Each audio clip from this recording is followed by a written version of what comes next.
என்னோட யூடியூப் சேனலில் இருக்கிறதுக்கு ரொம்ப நன்றிப்பா. ஸோ நம்ம இந்த video RRB JEE topic wise videos எல்லாம் பார்க்குறதுக்கு முன்னாடி 3 முக்கியமான விஷயம் நீங்கள் மறந்துடாதீங்க.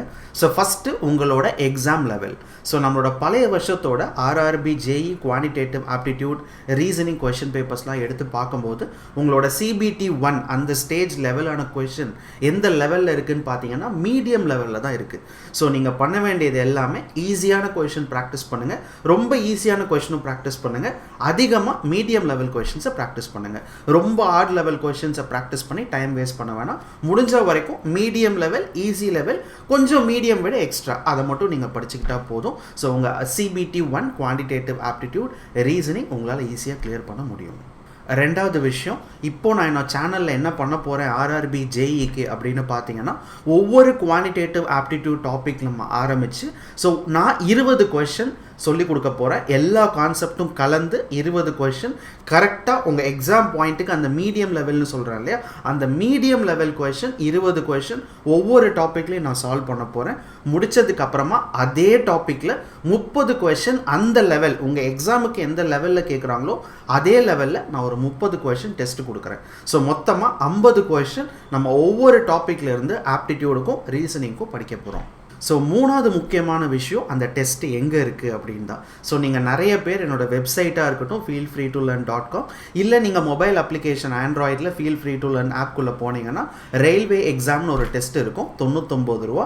அதுக்குள்ளே கொஞ்சம் ஸ்க்ரோல் பண்ணிங்கன்னு சொன்னால் கீழே RRB JEEன்னு போட்டிருப்பேன். ஸோ அந்த JEEக்குள்ளே உங்களுக்கான ஃபஸ்ட்டு டாபிக் டெஸ்ட் இருக்கும். அந்த மாதிரி என்னென்ன டாப்பிக்லாம் நான் போடுறேனோ அந்த டாபிக் முடிச்சதுக்கப்புறமா இந்த 30 கொஷின் டெஸ்ட்டு உங்களால் பார்க்க முடியும். ஸோ RRB JEE டெஸ்ட்டு இங்கிலீஷில் தான் இருக்கும் என்னோட சேனலில். இந்த டெஸ்ட் மட்டும் தமிழில் இருக்காது. ஸோ இங்கிலீஷில் RRB JEEக்குள்ளே போனீங்கன்னா அதுக்குள்ளே இருக்கிற டெஸ்ட் எல்லாமே இங்கிலீஷில் இருக்கும். ஸோ இப்போ நீங்கள் போனீங்கன்னா நான் என்ன டாபிக் நடத்தியிருக்கேனோ அந்த டாப்பிக்குக்கான டெஸ்ட் உள்ளே இருக்கும்.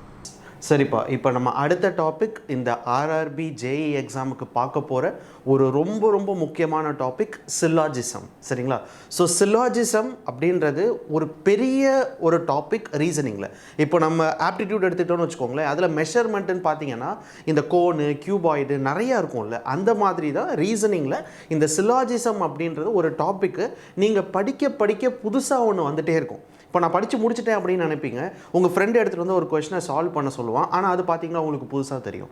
அதனால் இந்த சில்லாஜிசம் அப்படின்ற டாப்பிக்கு நீங்கள் எந்த எக்ஸாமுக்கு படிக்கிறீங்களோ அதுக்கு தகுந்தாப்பில் தான் படிக்கணும். அதுதான் ரொம்ப முக்கியம் இந்த ஒரு டாபிக் சில்லாஜிசத்தில். ஏன் அப்படின்னா, நீங்கள் 10th ஸ்டாண்டர்ட் எக்ஸாம் போகிறீங்கன்னா நம்ம 10th ஸ்டாண்டர்ட் புக்கை தான் படிப்போமோ தவிர 12th புக்கை போய் பார்த்துட்டு போக மாட்டோம். ஏன்னா நமக்கு கேட்குற லெவல் அந்த 10th ஸ்டாண்டர்டில் இருந்து தான். அதே மாதிரி உங்களோட லெவல் ரொம்ப முக்கியம். ரயில்வே எக்ஸாமுக்கு நீங்கள் படிக்கிறனால தேவையானதை மட்டும் படிச்சுட்டு போங்க. ஏன்னா பழைய வருஷத்தோட கொஷின் பேப்பரை பார்க்கும்போது சில்லாஜிசம் அப்படின்னா சம்மு, ஆல், இதை மட்டும் நீங்கள் படிச்சுட்டு போங்க. புதுசாக ஒரு வேளை ஏதாச்சும் அவங்க எக்ஸாமில் கேட்குறாங்கன்னா உங்களுக்கு தெரியலன்னா விட்டுட்டு வந்துடுறது நல்லது. ஏன் சொல்கிறேன் அப்படின்னா, இதில் நிறையா கான்செப்ட்ஸும் நிறையா லாஜிக்ஸும் இருக்கும்ப்பா. சரியா? சம்மு, ஆல், நோ, பாசிபிலிட்டி. ஸோ இதுதான் பார்த்தீங்கன்னா ஃபஸ்ட்டு பேசிக்ஸ். சில்லாஜிசம்மோட ஃபஸ்ட்டு பேசிக்ஸ்ன்னு சொல்லுவாங்க. அடுத்தது பார்த்தீங்கன்னா சம் நாட்டு, அப்புறம் காம்ப்ளிமெண்ட்ரி பேர். இது ஒரு ரெண்டாவது செட் ஆஃப் கான்செப்ட். ஸோ இது ஃபஸ்ட்டு செட்டு, இது செகண்ட் செட்டு. இதுக்கப்புறமும் நிறையா செட்ஸ் இருக்கும். அந்த செட்ஸ் எல்லாமே பார்த்தீங்கன்னா இந்த ஒன்லி ஃபியூ அப்படின்னு சொல்லுவாங்க, ஒன்லின்னு சொல்லுவாங்க. இந்த மாதிரி புது வார்த்தையாக இருக்கும்ப்பா. கேன், மேபி, கெனாட் பி, இந்த மாதிரி நிறைய வார்த்தை கொடுத்துருப்பாங்க. முடிஞ்ச வரைக்கும் என்னோட அட்வைஸ் என்ன அப்படின்னா, இதில் இருக்கிறத மட்டும் நீங்கள் படிச்சுட்டு போனால் போதும். ஒருவேளை நீங்கள் ஏதாவது இன்ஸ்டியூட்டில் படிக்கிறீங்க, அங்கே எனக்கு சொல்லி கொடுத்தாங்கன்னா நீங்கள் தாராளமாக படிக்கலாம், தப்பே கிடையாது. பட் என்னோட சஜஷன் என்னென்னா, நிறைய படிச்சுட்டு போயிட்டு உங்கள் எக்ஸாமில் கேட்கக்கூடிய கொஷினு வித்தியாசமாக இருந்துச்சு அப்படின்னா நான் ட்ரை பண்ணி பார்க்குறேன்னு இந்த சில்லாஜிசம் டாப்பிக்கை ட்ரை பண்ணி பார்க்காதீங்க. ஏன்னா நிறைய தப்பாகிறதுக்கு வாய்ப்பு இருக்குது. அதனால் நீங்கள் படிக்க போகிற கொஞ்சம் கான்செப்டை, அதாவது இந்த மாடலும் எந்த கொஷின் கேட்டாலும் ஆன்சர் போடுற மாதிரி படிச்சுட்டு போங்க. உங்களுக்கு இந்த மாடல்லேருந்து கொஷின் கேட்டாங்க அப்படின்னா நீங்கள் போடுங்க. இல்லை அப்படின்னா விட்டுட்டு வந்துடுங்க. ஏன் சொல்கிறேன் அப்படின்னா, ஒரு கொஷின் தான் அவங்க ரயில்வே எக்ஸாமில் இதுலேருந்து கேட்டிருக்காங்க. இத்தனை வருஷத்தோட கொஷின் பேப்பர் எடுத்து பார்த்தீங்கன்னா ரீசனிங்கில் ஒரே ஒரு கொஷின் தான் வந்திருக்கு. அந்த ஒரு கொஷனுக்காக நம்ம ரொம்ப நேரம் டைம் வேஸ்ட் பண்ணுறதுன்றது, படிக்கிறதுக்கு டைம் வேஸ்ட் பண்ணுறதுன்றது என்ன கேட்டால் வேஸ்ட்டு தான். ஸோ அதனால் உங்களோட லெவல் இது தான் என்னை பொறுத்த வரைக்கும். ஸோ நீங்கள் வேணும்னா படிச்சுக்கலாம். அதே மாதிரி இது எல்லாமே நீங்கள் ஆல்ரெடி படிச்சிட்டிங்களான்னு ஒரு வாட்டி பார்த்துக்கோங்க. ஒரு வேளை படிக்கலைன்னா நம்ம சேனல் போங்க, சில்லாஜிசம் இருக்கும். ஒரு வீடியோவாக பொறுமையாக பாருங்கள். நான் எப்படி டயக்ராம் வரைகிறேன், எதனால ஒரு டயக்ராம் இப்படி 2 சைடு தனியாக போட்டு இப்படி ஒரு கோடு போட்டு கிராஸ் போடுறேன். ஏன்னா உங்கள் புக்ஸில் இந்த மாதிரி இருக்காது. சும்மா ஒரு லைன் போட்டிருப்பாங்க, இல்லை லைனே போடாமல் இருந்திருப்பாங்க. பட் நான் ஒரு லைன் போட்டு இப்படி கிராஸ் போட்டிருப்பேன். எதுக்குன்னா இது ரெண்டும் எப்போயுமே கனெக்ட் ஆகாது அப்படின்னு நம்மளுக்கு புரியணுன்றதுக்காக போட்டிருப்பேன். அதே மாதிரி எதுக்கு பேசிக் டயக்ராம் வரையணும், எதுக்கு பேசிக் டயக்ராம் பாசிபிள் டயக்ராம் வரையணும். அதே மாதிரி பாசிபிலிட்டின்னு இருக்குல்ல, இந்த பாசிபிலிட்டியில் இதில் ஒரு மாடல் இருக்கும், டெஃபினட் ஸ்டேட்மெண்ட். சரிங்களா? டெஃபினட் ஸ்டேட்மெண்ட்டை எப்படி கண்டுபிடிக்கணும், எதனால் இதை டெஃபினட் ஸ்டேட்மெண்ட்டுன்னு சொல்கிறாங்க, இது எல்லாமே இன்ச் பை இன்ச்சாக அந்த வீடியோவில் சொல்லியிருப்பேன். பொறுமையாக நீங்கள் பார்த்தீங்கன்னாலே போதும். என்னடா இவ்வளோ சொல்கிறேன், பயம் கஷ்டமாக இருக்குமோ அப்படின்னு நினச்சிடாதீங்க. சும்மா ஜாலியாக இருக்கும். நீங்கள் ஸ்டேட்மெண்ட்டை பார்த்து டயக்ராம் வரையணும், அந்த டயக்ராமை பார்த்து கன்க்ளூஷனில் எது கரெக்டுன்னு சொல்லணும், அவ்வளோதான். பட் நான் ஷார்ட்கட்டும் சொல்லி கொடுத்துருக்கேன். இப்போ நோன் இருந்துச்சுன்னா ஒரு ஷார்ட்கட் சொல்லி கொடுத்துருப்பேன். அது இருக்கான்னு பாருங்கள், இருந்துச்சுன்னா கரெக்ட், இல்லைன்னா தப்பு. அதே மாதிரி பாசிபிலிட்டிக்கு ஒரு ஷார்ட்கட் சொல்லி கொடுத்துருப்பேன், காம்ப்ளிமெண்ட்ரி பேருக்கு ஒரு ஷார்ட்கட் சொல்லி கொடுத்துருப்பேன். இதெல்லாம் நீங்கள் அந்த வீடியோவில் நம்ம சொல்லி கொடுத்தது தான். ஃபஸ்ட்டு அந்த சில்லாஜிசமில் இருக்கிற அத்தனை வீடியோவும் பாருங்கள். பார்த்ததுக்கப்புறமா இந்த வீடியோ வாங்க. ஏன்னா இப்போ நான் சால்வ் பண்ண போகிறது எல்லாமே உங்கள் எக்ஸாமில் கேட்ட கொஷின்ஸ். ஸோ நீங்கள் பண்ண வேண்டியது இதுதான்ப்பா. அதுக்கப்புறம் ரொம்ப முக்கியமானது, இந்த சில்லாஜிசம் டாப்பிக்கை பொறுத்த வரைக்கும் நீங்கள் எங்கேயாச்சும் படிச்சுட்ருக்கீங்க, இன்ஸ்டியூட்டில் படிக்கிறீங்க, அங்கே என்னோடய சாரோ இல்லை மேடமோ இப்படி சொல்லி கொடுத்தாங்கன்னா சில்லாஜிசம் அப்படின்னா நீங்கள் அதையே படிங்க. ஓகேவா? ஒரு டீச்சர் சில்லாஜிசம் ஒவ்வொரு மாடலில் சொல்லிக் கொடுப்பாங்க. சரிங்களா? நான் ஒரு மெத்தடில் சொல்லிக் கொடுப்பேன். நீங்கள் படிக்கிற இடத்துல வேறு மெத்தடில் சொல்லி கொடுத்துருக்கலாம். இல்லை உங்கள் ஃப்ரெண்ட்ஸ் யாராவது சொல்லிக் கொடுக்கும்போது அவங்க இந்த டயக்ராம்லாம் தேவையில்லடா, இப்படியே கொஷினை பார்த்தே போடலாம் அப்படின்னு சொல்லி உங்கள் ஃப்ரெண்டு ஒரு மெத்தடில் சொல்லிக் கொடுத்துருக்கலாம். உங்களுக்கு எந்த மெத்தட் பிடிக்குதோ அதை நீங்கள் படிச்சிடலாம். ஆனால் ஒன்று மட்டும் தெரிஞ்சுக்கணும், நீங்கள் படித்த ஒரு மெத்தடை வச்சுட்டு எல்லா கொஷனுக்கும் ஆன்சர் கரெக்டாக வருதான்னு பார்க்கணும். அதுதான் முக்கியம். இப்போ நான் ஒரு மெத்தடை படிச்சிருக்கேன், அது இந்த 2 கொஷனுக்கு தான் கரெக்டாக வரும், இந்த 3வது கொஷனுக்கு வராதுன்னா அப்போ நீங்கள் படிக்கிற மெத்தட் தப்புன்னு அர்த்தம். ஒரு மெத்தட் படிக்கிற மெத்தட் எல்லா கொஷனுக்குமே வரும், நான் கரெக்டாக தப்பான்னு சொல்லிடுவேன் அப்படின்னா நீங்கள் தாராளமாக படிக்கலாம். ஏன்னா இது ரொம்ப கன்ஃபியூஸ் பண்ணுற ஒரு டாபிக் சில்லாஜிசம். இந்த சில்லாஜிசம் உங்களுக்கே எப்படி சொல்கிறேன், மீடியம் லெவலுக்கே சொல்கிறேன்னா, நீங்கள் பேங்க் எக்ஸாம் படிக்கிறவங்க, யூபிஎஸ்சி எக்ஸாம் படிக்கிறவங்கன்னா எவ்வளோ கஷ்டம்னு நினச்சி பாருங்கள். ஒரு எக்ஸாமுக்கும் ஒரு வார்த்தை இருக்கும். ஒரு எக்ஸாமில் ஒன்லி ஃபியூன்னு சொல்லுவாங்க, ஒரு எக்ஸாமில் வெறும் ஃபியூன்பாங்க, ஒரு எக்ஸாமில் ஃபியூ நாட்டுன்னு சொல்லுவாங்க, ஏதாச்சும் ஒன்று சொல்லிகிட்டே இருப்பாங்க. அதனால் நிறைய ஸ்டூடெண்ட் ப்ரில்லியண்ட்டாக இருக்கிறவங்க கூட இந்த டாபிக் அட்டன் பண்ணாமல் வந்துடுவாங்க, ஏன்னா நெகட்டிவ் மார்க் இருக்கிறனால. ஸோ அதனால் நான் உங்களுக்கு என்ன சஜஸ்ட் பண்ணுறேன் அப்படின்னா, இதை மட்டும் படித்து வச்சுக்கோங்க. சரியா? அதில் முக்கியமாக இந்த காம்ப்ளிமெண்ட்ரி பேர் என்னென்னு தெரிஞ்சு வச்சுக்கோங்க. பாசிபிலிட்டி, டெஃபினட் ஸ்டேட்மெண்ட்னா என்ன ரெண்டுத்துக்கும் இருக்கிற வித்தியாசம் தெரிஞ்சு வச்சுக்கோங்க. அதுக்கப்புறமா இருக்கிற பேசிக் கன்க்ளூஷன்ஸ், சம்முனா எப்படி போடணும், ஆல்னா எப்படி போடணும், நோனா எப்படி போடணும், இதோட பேசிக் கன்க்ளூஷன்ஸில் ஒரு 10 கொஷின் சால்வ் பண்ணி வச்சுக்கோங்க. என்ன கேட்டால் போதுமான அளவு தான். ஸோ இதை முடித்ததுக்கு அப்புறமா முடிஞ்சால் நீங்கள் நம்மளோட சேனலில் போய் டெஸ்ட் எழுதுங்க. சரியா? இல்லை படிச்சுட்டு எழுதினாலும் ஓகே, ஆனால் எழுதிடணும். ரயில்வே டெஸ்ட் பேக்கேஜ்குள்ளே சில்லாஜிசம்னு ஒரு டெஸ்ட்டு கொடுத்துருக்கேன். ஸோ மறந்துடாமல் அந்த டெஸ்ட்டை எழுதுங்க. அதுக்கப்புறம் நீங்கள் நம்ம இங்கிலீஷ் சேனல் போனீங்கன்னா நிறையா லைவ் கிளாஸஸில் பார்த்தீங்கன்னா 100 கொஷின் சொல்லி கொடுத்துருப்பேன் சில்லாஜிசம். டார்கெட் 100 சீரீஸில் சில்லாஜிசம் அப்படின்ற டாபிக் மட்டுமே 100 கொஷின் இருக்கும். உங்களுக்கு எப்போயாச்சும் டைம் கிடச்சிச்சுன்னா அந்த 100 கொஷினையும் பாருங்கள். அதில் இருக்கிற கொஷின்ஸும் உங்களுக்கு காட்டியிருப்பேன், அந்த ஒரு வீடியோலையும் சொல்லியிருப்பேன். அதையும் நீங்கள் அப்படியே சைட் பை சைட் சால்வ் பண்ணி பாருங்கள். ஓகேவா? ஸோ அதனால் பெருசாக சொல்கிறேன் அப்படின்றனால டாபிக் கஷ்டமாக இருக்கும் போனேன்னு கிடையாது.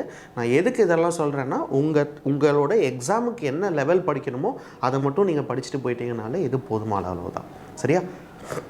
இப்போ நம்ம கொஞ்சம் கொஷின்ஸ் இந்த சில்லாஜிசம் டாப்பிக்லேருந்து பார்க்கலாம். மொதல் கொஷன். ஸோ ஃபஸ்ட்டு பாருங்கள், ஸ்டேட்மெண்ட் 2 கொடுத்துருக்காங்க, கன்க்ளூஷன் 2 கொடுத்துருக்காங்க. ஸ்டேட்மெண்ட்டுக்கு டயக்ராம் வரைவோம். All fans are lamp. சரிங்களா? ஸோ எல்லா ஃபேன்ஸுமே லேம்ப்னு சொல்லியிருக்காங்க. So all fans are lamp. அடுத்தது பார்த்தீங்கன்னா some lamps are bird. So கொஞ்சம் லேம்ப்ஸ் என்ன சொல்லியிருக்காங்க அப்படின்னு பார்த்தீங்கன்னா பேர்டு, அவ்வளோதான். இப்போது கன்க்ளூஷனை பாருங்கள், 2 கன்க்ளூஷன் கொடுத்துருக்காங்க. மொதல் கன்க்ளூஷன் வெறும் சம்மு தான், 2வது கன்க்ளூஷன் பாசிபிலிட்டி. எப்போதுமே நான் வீடியோவில் இப்படி தான் சொல்லி கொடுத்துருப்பேன். ஃபஸ்ட் அது என்ன கன்க்ளூஷன் பாருங்கள். மொதல் இருக்கிறது சம், பேசிக்கான கன்க்ளூஷன் தான், நார்மல் டயக்ராம்லேயே பார்க்கலாம். ஃபஸ்ட்டு பாருங்கள், சம் பேர்ட்ஸ் ஆர் ஃபேன். கொஞ்சம் பேர்ட்ஸ் ஃபேன் ஆன் பார்க்கணும். பேர்டு எங்கே இருக்குது, ஃபேன் இங்கே இருக்குது, எங்கேயாச்சும் இது ரெண்டுத்துக்கும் தொட்டு இருக்கான்னு பாருங்கள், எதுவுமே தொடவே இல்லை. அப்போ ஃபஸ்ட்டு கன்க்ளூஷன்ன்றது தப்பு. ரெண்டாவது conclusion possibility, all fans being bird is a possibility. இது என்ன மாதிரி கன்க்ளூஷன்? பாசிபிலிட்டி அப்படின்ற வார்த்தை இருக்கிறனால இது பாசிபிலிட்டி மாடல். பாசிபிலிட்டி மாடலாக இருந்துச்சுன்னு சொன்னாலே நான் உங்களுக்கு ஆல்ரெடி சொல்லி கொடுத்துருக்கேன், கொடுத்துருக்கிற எல்லா டேட்டாவுமே ஒரே வென் டயக்ராமில் இருந்துச்சு அப்படின்னு சொன்னால் கண்டிப்பாக பாசிபிலிட்டி கரெக்டு தான். நீங்கள் செக் பண்ணவே வேணாம், நீங்கள் நேராகவே இதை டிக் போட்டுடலாம். வேணும்னா டெஃபினட் ஸ்டேட்மெண்ட் செக் பண்ணிக்கலாம். அவங்க என்ன சொல்லியிருக்காங்கன்னா all fan being bird is a possible. எல்லா ஃபேனும் பேர்ட் ஆக முடியுமான்னு கேட்குறாங்க. டெஃபினட் ஸ்டேட்மெண்ட் இது கிடையாது, தனித்தனியாக தான் இருக்குது. அதுவும் இல்லாமல் அவங்க கொடுத்துருக்கிற ஸ்டேட்மெண்ட் எல்லாமே சிங்கிள் டயக்ராமில் தான் இருக்குது. அதனால் எப்போதுமே பாசிபிலிட்டி கரெக்ட். ஸோ இந்த கொஸ்டினோட ஆன்சர் என்னன்னு பார்த்தீங்கன்னா ஒன்லி கன்க்ளூஷன் 2 ஃபாலோஸ். எவ்வளோ ஈஸி பாருங்கள். கஷ்டமாக சொல்லியிருப்பேன், சில பேருக்கு ஆரம்பத்தில் பயமாக இருந்திருக்கும். ஆனால் நீங்கள் படிச்சிட்டிங்கன்னா இது ரொம்ப ஈஸி பார்ட். ஜாலியாக டயக்ராம் வரையலாம். அவங்க என்னென்ன கொடுத்துருக்காங்களோ அதுக்கு ஏற்றாப்புல நீங்கள் டயக்ராம் வரையணும். அப்புறம் கன்க்ளூஷனை வச்சு தான் மாடல் சொல்லணும். அது சம்முன்னா அப்போ பேசிக் டயக்ராமே போதும். அடுத்தது ரெண்டாவது பாசிபிலிட்டினா நம்ம என்ன படித்தோம் பாசிபிலிட்டியில் பேசிக் டயக்ராம் வரையணும், பாசிபிள் டயக்ராம் வரையணும். அப்புறம் ஒரு ஷார்ட்கட் படிச்சிருக்கோம். அந்த ஷார்ட்கட் என்ன, எல்லா டேட்டாவுமே ஒரே டயக்ராமில் இருந்துச்சுன்னா எதையுமே பார்க்க தேவையில்லை, டைரெக்டாக பாசிபிலிட்டி கரெக்ட். அப்போ பார்க்குறோம் எல்லா டேட்டாவுமே ஒரே டயக்ராமில் இருக்குது, அப்போ பாசிபிலிட்டி கரெக்ட். ஸோ மொதல் கொஷனோட ஆன்சர் என்னன்னு பார்த்தீங்கன்னா ஒன்லி 2 ஃபாலோஸ். ரெண்டாவது question, so some pens R pencil, no pencil is a sharpener. So எப்போதும் போல் 2 ஸ்டேட்மெண்ட் கொடுத்துருக்காங்க, 2 கன்க்ளூஷன் கொடுத்துருக்காங்க. ஸோ ஃபர்ஸ்ட் ஒன் என்னன்னு பார்த்தீங்கன்னா சம் பென்ஸ் ஆர் பென்சில். சரிங்களா, சம் பென்னு சொல்லியிருக்காங்க, some pens R pencil. So last பார்த்தீங்கன்னா no pencil is a sharpener. So பென்சிலும் ஷார்ப்னரும் சேரக்கூடாதுன்னு சொல்லியிருக்காங்க. எப்போதும் போல் இதை போட்டுட்டு ஒரு கிராஸ் போட்டுக்கோங்க. இதுக்கு என்ன அர்த்தம்னா நான் எப்படி சொல்லி கொடுத்துருப்பேன்னா இது ரெண்டும் சேராதுன்னு அர்த்தம். அதுக்கு அதான் மீனிங். சரிங்களா, ஸோ ஃபஸ்ட்டு 2 கன்க்ளூஷன் இருக்குது. ஸோ மொதல் கன்க்ளூஷன் என்ன அப்படின்னு பார்த்தீங்கன்னா பாசிபிலிட்டி. ரெண்டாவது கன்க்ளூஷன் என்னன்னு பார்த்தீங்கன்னா வெறும் சம். ஸோ எப்போதும் போல் மொதல் conclusion some pen being sharpener is a possible. Some pen being sharpener is a possible. இது பென்னு, இது பென்சில். சரிங்களா, ஸோ இவங்க என்ன சொல்கிறாங்கன்னா some pen being sharpener is a possible. Basic diagram, possible diagram 2 வரையணும். ஏன்னா இது பாசிபிலிட்டி. அப்போ எப்படியெல்லாம் வரையலான்னு பார்த்தீங்கன்னா இதுதான் நீங்கள் வரைஞ்ச பேசிக் டயக்ராம். பாசிபிள் டயக்ராமில் ஷார்ப்னரும் பென்சிலும் தான் எப்பயுமே சேராதே தவிர இந்த ஷார்ப்னர் எடுத்துகிட்டு வந்து இந்த பெண்ணுக்குள்ளே வைக்கலாம், இல்லை இதில் எதுக்கு பக்கத்தில் வேணாலும் வைக்கலாம். பட் எந்த ஒரு காரணத்துக்காகவும் இந்த ஷார்ப்னர் எடுத்துகிட்டு வந்து இதில் வந்து தொற்றவே கூடாது. மற்றபடி நீங்கள் எப்படி வேணால் டயக்ராம் வரையலாம். ஸோ நான் இப்படி டயக்ராம் வரையும் போது some pen being sharpener is a possible. அப்போ அவங்க சொன்னது கரெக்ட். ஸோ ஆப்ஷன் நம்பர் 1 அப்படின்றது கரெக்ட். ஆப்ஷன் நம்பர் 2 அதாவது கன்க்ளூஷன் 2 என்ன சொல்லியிருக்காங்கன்னா some sharpeners are pencil. So some sharpeners are pencilனு சொல்லியிருக்காங்க. இது கிடையாது. ஏன் அப்படின்னா சம் அப்படின்ற கன்க்ளூஷன் வெறும் பேசிக் டயக்ராமில் பார்த்தா மட்டும் போதும். ஸோ வெறும் பேசிக் டயக்ராமில் பார்க்கும்போது ஷார்ப்னர் இது எதோடையுமே சேராது. ஸோ அதனால் ரெண்டாவது கன்க்ளூஷன் தப்பு. ஸோ ஆன்சர் இந்த கொஷனுக்கு என்ன அப்படின்னு பார்த்தீங்கன்னா கன்க்ளூஷன் 1 மட்டும்தான் கரெக்ட். இது எல்லாமே உங்கள் ரயில்வேல கேட்டது. நீங்கள் பாருங்கள் எவ்வளோ ஈஸியாக இருக்குன்னு. எந்த கஷ்டமே இல்லை. நம்ம என்ன படித்தோமோ அதை கரெக்டாக அப்ளை பண்ணி ஆன்சரை கண்டுபிடிக்கிறோம், அவ்வளோதான். மற்றபடி எதுவுமே நம்ம பண்ணல. டயக்ராமை பார்க்குறோம். போன கொஷனுக்கு நான் பாசிபிள் டயக்ராம் வரையலை, பட் இந்த கொஷனுக்கு பாசிபிள் டயக்ராம் வரைஞ்சிருக்கேன். சரிங்களா, ஏன் வரைஞ்சிருக்கேன் அப்படின்னா இந்த நோ இருக்கிறனால. ஸோ நோ இருந்துச்சுன்னு சொன்னாலே நம்ம பாசிபிள் டயக்ராமுக்கு போகணும். பாசிபிள் டயக்ராம் போகும்போது இந்த ஷார்ப்னரை எங்கெல்லாம் வைக்க முடியும் அப்படின்னு பார்த்தீங்கன்னா இந்த இடத்துல எங்கே வேணாலும் நம்ம வைக்கலாம். அப்போ சம் அவங்க சொன்னது கரெக்டு தான். ஸோ அதனால் ரெண்டாவது கொஸ்டினோட ஆன்சர் என்னென்னு பார்த்தீங்கன்னா அந்த பாசிபிலிட்டி மட்டும் கரெக்டு, ரெண்டாவது கன்க்ளூஷன் தப்பு. அடுத்த question, so some cats or mouses, some cows or cat. So அவங்க என்ன கொடுத்துருக்காங்க பாருங்கள், சம் கேட் ஆர் மவுசஸ்ன்னு சொல்லியிருக்காங்க. ஸோ கொஞ்சம் கேட் பார்த்தீங்கன்னா மவுஸ்ன்னு சொல்லியிருக்காங்க, டயக்ராம் போட்டாச்சு. அடுத்த பாயிண்ட் பார்த்தீங்கன்னா சம் கவுஸ் ஆர் கேட்டுன்னு சொல்லியிருக்காங்க. ஸோ கொஞ்சம் கவ் என்னென்னு பார்த்தீங்கன்னா கேட்டு. ஸோ அவங்க கொடுத்துருக்கிற மாதிரி என்ன சொன்னாங்களோ அதுக்கு நம்ம டயக்ராம் வரைஞ்சாச்சு. இப்போ ஃபஸ்ட்டு பாயிண்ட்டுக்கு வரோம். கன்க்ளூஷனை பார்க்குறோம். 2 கன்க்ளூஷன் கொடுத்துருக்காங்க. சம் கவுஸ் ஆர் மவுஸ் அப்படின்ற ஒரு கன்க்ளூஷனும் all cows being mouse is a possibility அப்படின்ற கன்க்ளூஷனும் கொடுத்துருக்காங்க. ஸோ ஃபஸ்ட்டு பார்க்குறோம் some cows or mouses. Cow இங்கே இருக்குது, மவுஸ் இங்கே இருக்குது. அவங்க கொடுத்துருக்கிற கன்க்ளூஷன் பேசிக்கான கன்க்ளூஷன். பேசிக் கன்க்ளூஷன்னா நம்ம பேசிக்கான டயக்ராமில் பார்த்தா போதும். இப்போ பார்க்குறோம் எங்கேயுமே மவுஸும் கவ்வும் சேரவே இல்லை, பட் அவங்க சம்முன்னு சொல்லியிருக்காங்க. அப்போ அவங்க சொன்ன கன்க்ளூஷன்ன்றது தப்பு. ரெண்டாவது கன்க்ளூஷனுக்கு போகிறோம், பாசிபிலிட்டி.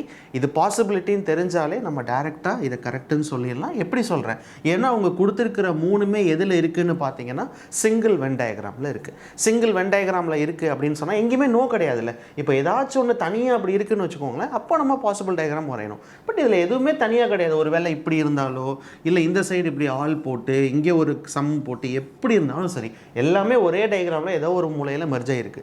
அப்படிங்கும்போது பாசிபிலிட்டி எப்போதுமே கரெக்டு தான். 99% கரெக்டு தான். சரி, நான் அந்த 1% என்ன அப்படின்னு நிறைய கேட்பாங்க. அந்த 1% தான் டெஃபினட் ஸ்டேட்மெண்ட். அது நான் உங்களுக்கு சொல்லி கொடுத்துருக்கேன், எப்போ பார்க்கணும் எப்போ பார்க்க தேவையில்லைன்னு. சரிங்களா? ஸோ இப்போதைக்கு இந்த கொஸ்டினோட ஆன்சர் என்ன அப்படின்னு பார்த்தீங்கன்னா கன்க்ளூஷன் 2 மட்டும்தான் கரெக்டு. அடுத்த question, so all ties are shirts, some pants are shirts. எப்போதும் போல் ரெண்டு கன்க்ளூஷன் கொடுத்துருக்காங்க. ஃபஸ்ட்டு பார்த்தீங்கன்னா all ties are shirts. So எல்லா டைஸுமே பார்த்தீங்கன்னா என்ன சொல்லியிருக்காங்கன்னா ஷர்ட்ஸ்ன்னு சொல்லியிருக்காங்க.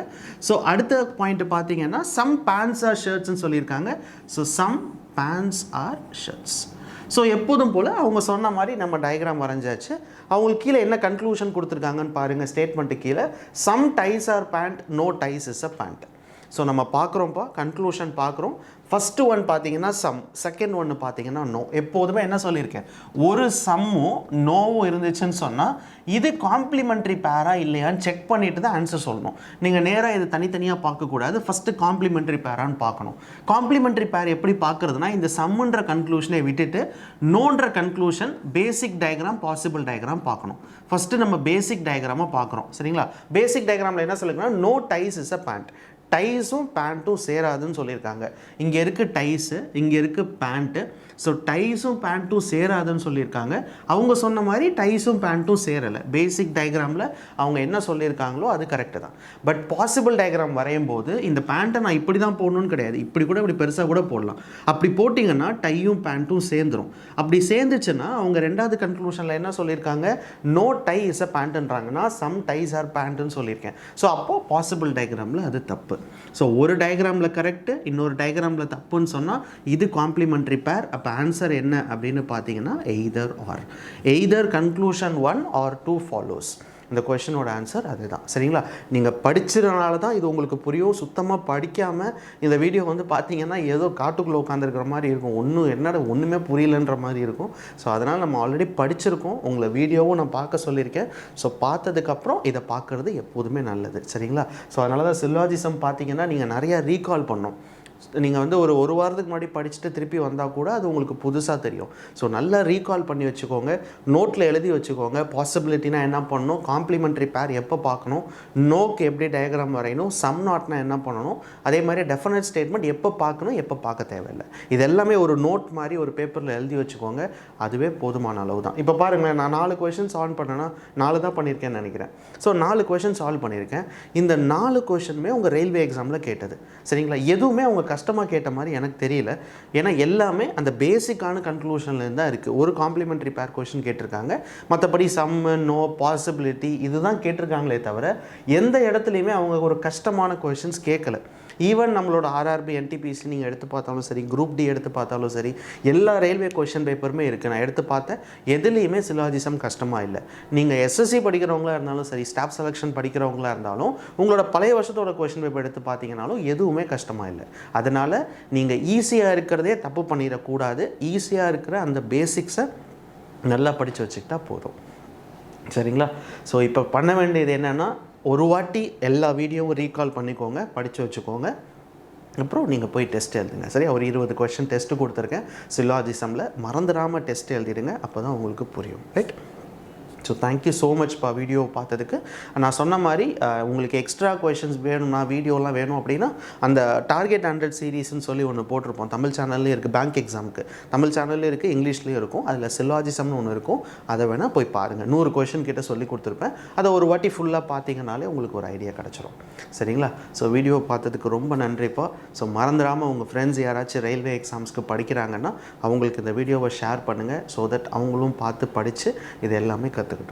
ஸோ ரொம்ப நன்றிப்பா. பாய்.